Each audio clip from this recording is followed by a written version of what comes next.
எல்லோரும் நல்லா இருக்கீங்களா? கொத்துக்கறி குழம்பு தாங்க. அதுக்கு கறி எடுத்து வச்சாச்சு.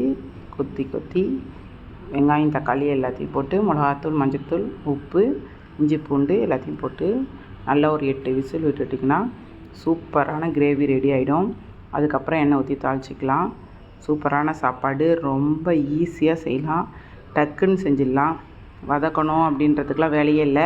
கறியை ஒரு வாட்டி வேக வச்சுக்கிட்டு மறுபடியும் செய்யறதுக்கான வேலையும் இல்லை, டக்குன்னு செஞ்சிடலாம். சூப்பராக இருக்கும். கண்டிப்பாக ட்ரை பண்ணி பாருங்கள். நான் எப்பயுமே நைட்டில் எங்கள் வீட்டில் இந்த மாதிரி சப்பாத்தி சுட்டேன்னா இந்த மாதிரி கிரேவிலாம் அப்படி தான் செய்வேன். செம்மையாக இருக்கும். கண்டிப்பாக ட்ரை பண்ணி பாருங்கள்.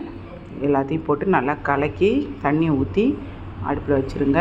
நல்லா ஒரு 8 விசில் வந்தோடனே எவ்வளோ அழகாகிடுச்சு பாருங்கள். நல்லா அதுக்கப்புறமா எண்ணெய் பூப்பட்டை பச்சை மிளகா போட்டுட்டு கிரேவி எடுத்து ஊற்றிடுங்க. ஊற்றிட்டு கொஞ்சம் சுண்டட்டும், லைட்டாக சுண்டட்டும், ரொம்ப சுண்ட வேணாம். அதுக்கப்புறம் புதினா மல்லிக்கு செம்ம வாழை வந்திருக்குங்க. மல்லியே கிடைக்கல. புதினாவும் கருவேப்பிலையும் தான் போட்டிருக்கேன். மிளகு ஜீரகத்தூள் போட்டிருக்கேன். கரெக்டாக கிரேவி மாதிரி வந்துருச்சு பாருங்கள். கோதுமையில் தான் பரோட்டா சுடுறேன். கோதுமை மாவு அரை மணி நேரத்துக்கு முன்னாடி பிணைஞ்சி வச்சுட்டு இந்த மாதிரி சுற்றினீங்கன்னா சூப்பராக கோதுமை பரோட்டா வந்துடும்.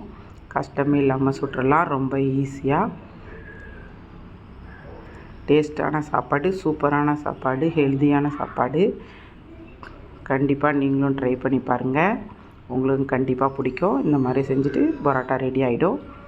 கிரேவியும் ரெடி ஆகிடுச்சு. சூப்பரான ஸ்வீட்டான கொத்துக்கறி கிரேவி கோதுமை பரோட்டா. உங்களுக்கு பிடிச்சா கண்டிப்பாக லைக் பண்ணுங்கள்.